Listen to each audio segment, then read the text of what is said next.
So everybody, welcome to another edition of our Swing Time video calls with professional golfers, and I'm very, very happy to welcome Toni-Louise Naylor to the show. Toni, how are you doing? I'm very good, thank you, considering this situation at the moment. Yeah, very well. Yes. How are you coping with it at the minute? Are you getting much practice in at home, or? Unfortunately, I don't have a golf net in the back garden. Been doing a bit of chipping, trying to get away with not hitting the plants when my mum's not watching. Yeah, that's fair enough. That's fair enough. So look, Toni, what we want to do is we want to find out a little bit about you in golf and your career, etc. We obviously met at Crossland Heath on the 2020 Pro Tour event. Was I right in thinking, was that your first event? Pro event? Was, yeah. Is that right? It was my first professional event, yes. Yeah. Fantastic. And how did you find it?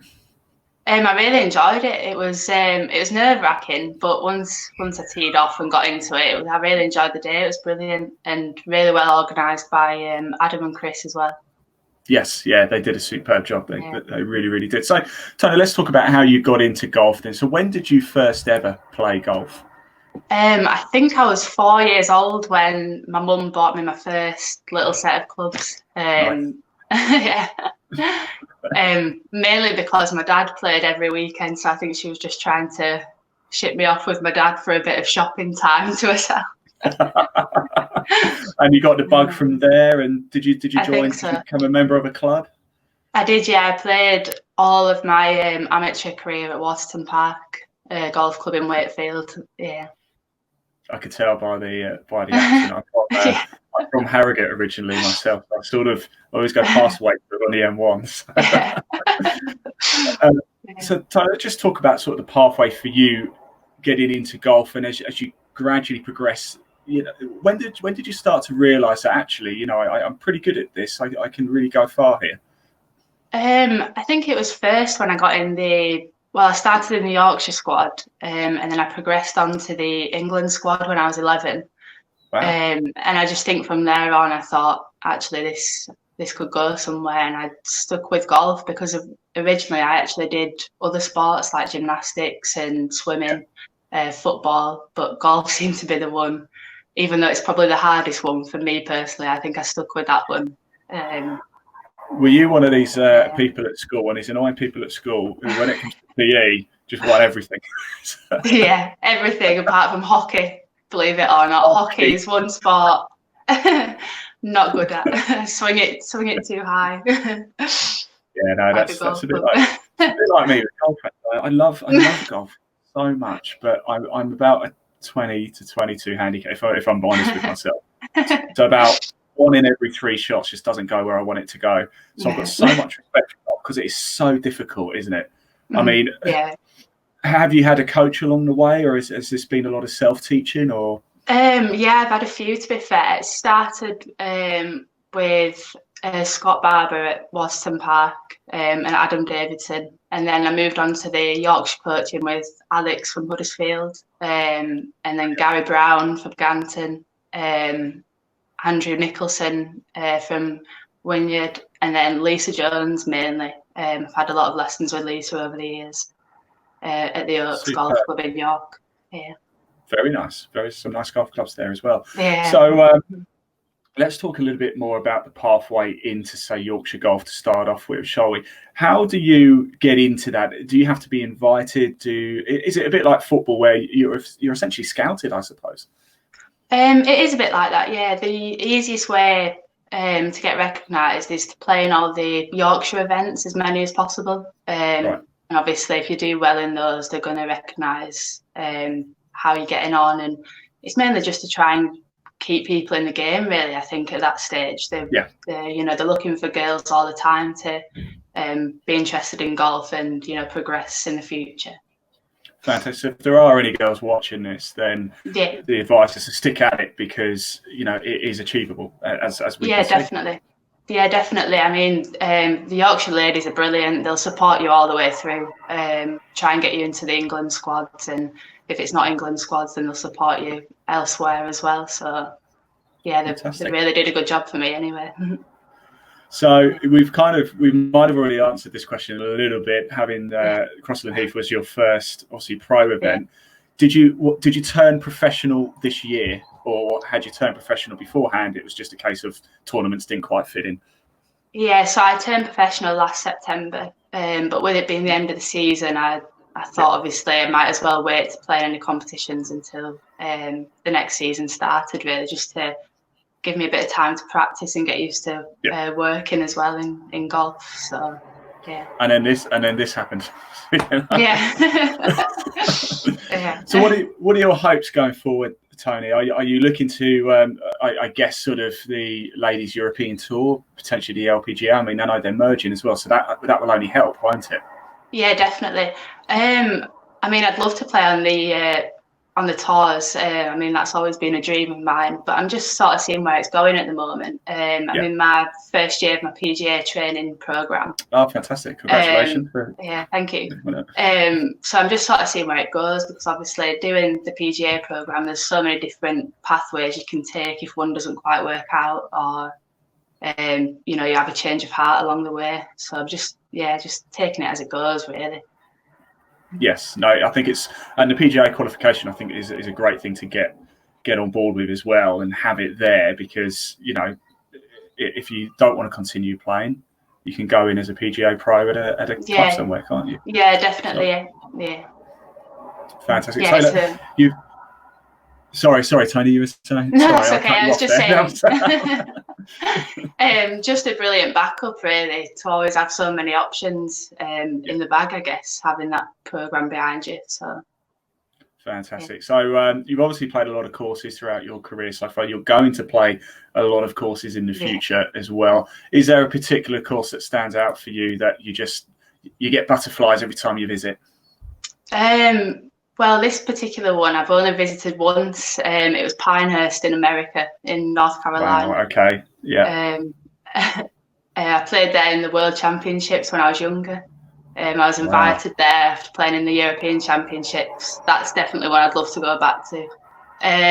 But in this area, I'd probably say Huddersfield. I really like Fixby. Okay. I've always enjoyed playing Fixby every time I've gone. So I don't know if it's just because I've played well.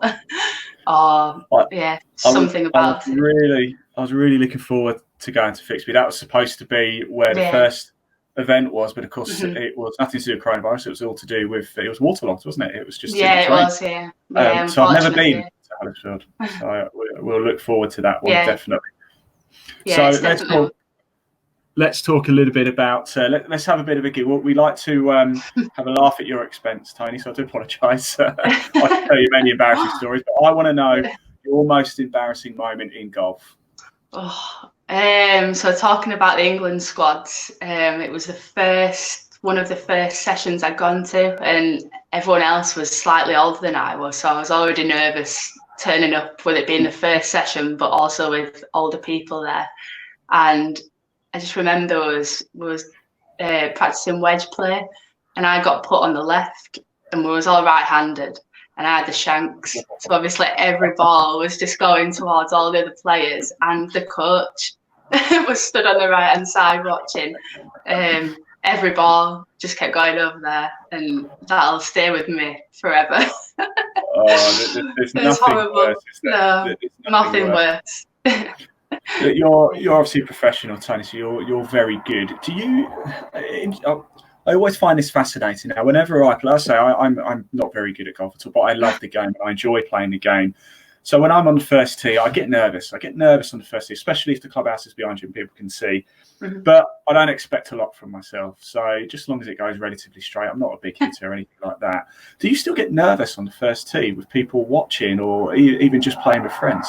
I've always, I'd say, slightly nervous before I get there. But I've also always been known for enjoying having people watching. My mum's always said it's really strange that I quite enjoy a lot of people watching. I think it's just because it makes me focus more. Yeah.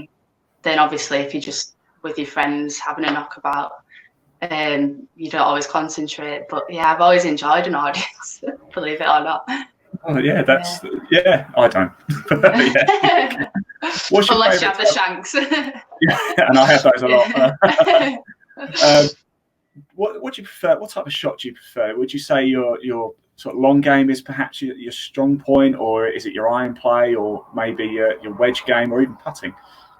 It's always for me been my driving. I've always loved teeing off with the driver. I'm always one of those people that if there's an option to play safe, I'll never take it. I'll always hit driver. I like that. Always the person that people look at and think, why is she doing that? So you never pull out like the little fairway wood and think, just not very often. It always seems to go wrong, so I might as well just hit driver and see what happens. I like that. I like that style. I'm the same. I just don't have the talent to back it up, though, unfortunately. So Tony, let's talk about that then. We just touched on driver there. What's in your bag? What do you play? We get a lot of people watching who love to know what pro golfers actually play, so they can kind of maybe replicate it themselves. Let's go from top to bottom. So I've got everything Titleist in my bag at the moment. So I've got the 917 driver and fairway woods, and then the AP2 irons, and the Vokey wedges, and my trusty Scotty Cameron putter. Trusty Scotty Cameron. Yeah. Let's talk about your wedges a little bit. How many wedges do you have in your bag, first of all? I've got 3 wedges. Yeah. 3 wedges. And 6. Yeah, that was my question, actually. Yeah. You were brilliant. Thank you. 60, 56, and 52. Okay, so quite a decent range there of loss. That's quite useful then. So, look, we've covered off your bag. We've spoken about embarrassing moments. We won't go into that anymore, but I appreciate that story. I might go back next time to see you. We're not able to play at the minute, but even when we are able to play, what do you do away from the course that's not golf related? How do you relax when you're sort of out the zone, shall we say? I like walking. I do a lot of walking, mainly with my boyfriend. He enjoys a lot of walking as well. Yeah. Especially in the lakes. We went there last year. That was lovely. Yeah. But also I love watching the soaps, Coronation Street, Emmerdale. That's why our class is relaxing. That's the same as my wife. From about 6 o'clock, it's home and away. Then 6:30, there's I don't know. We get to watch something. Then it's Emmerdale, Coronation Street, EastEnders, and it goes. It just goes. It never ends. Yeah, it's upsetting at the moment, though, obviously, with them having to cut down on the episodes with the coronavirus situation. But yeah, I do love watching the soaps. Being from Yorkshire, you must love Emmerdale then. That must be one of the yes. Yeah. Although I was supposed to go on a Coronation Street tour before this lockdown happened, so I was a bit gutted about that as well. It got cancelled. Have you done the Emmerdale one? Because wasn't that filmed in Otley or something? I think so. Yeah. No, I've not been. But yeah, it is local, so hopefully I will do one day. The old Dingles. That's all I remember. Yeah. So let's get back to golf. As great as the soaps are, let's get back to golf. Have you had many hole-in-ones in your career? I've had none, unfortunately. I've been close a few times, but my dad's always said it's always a good bad shot. So I'd like to think it's because I don't hit too many bad shots, but I don't think that's quite true. That's the best answer I've ever heard with regards to that. Look, so Tony, I won't keep you too much longer. Just very quickly, is there anybody you'd like to give a bit of a shout out to who's sort of helped you in your career? Are there any sponsors or any coaches or family, of course, who have helped get you to where you are? I know your boyfriend plays a big role as well, doesn't he? So please feel free if there's anybody you'd like to give a shout out to. No sponsorship at the moment, but my family's been a massive help throughout my career in golf and every other aspect of life as well. My mum and dad especially, and then just the guys at Sandmore that have been behind me this last year, and all the coaches in the past that have got my game to where it is at the moment. And then obviously a big thank you to Chris and Adam as well for setting this new tour up. Yeah. Fantastic. And you're going to continue playing on the 2020 Pro Tour this year when we go back? Definitely, yeah. Hopefully it'll be soon, but yeah, definitely I will be doing. It will be soon. It will be. Toni-Louise Naylor, thank you so much for your time today. I'm going to let you get back to try not to break pots in the garden. Let you watch the reruns of Coronation Street. Plus one. And I'll see you out on the course sooner rather than later. Toni-Louise Naylor, thank you so much for your time today. Thank you, Ian. Thanks.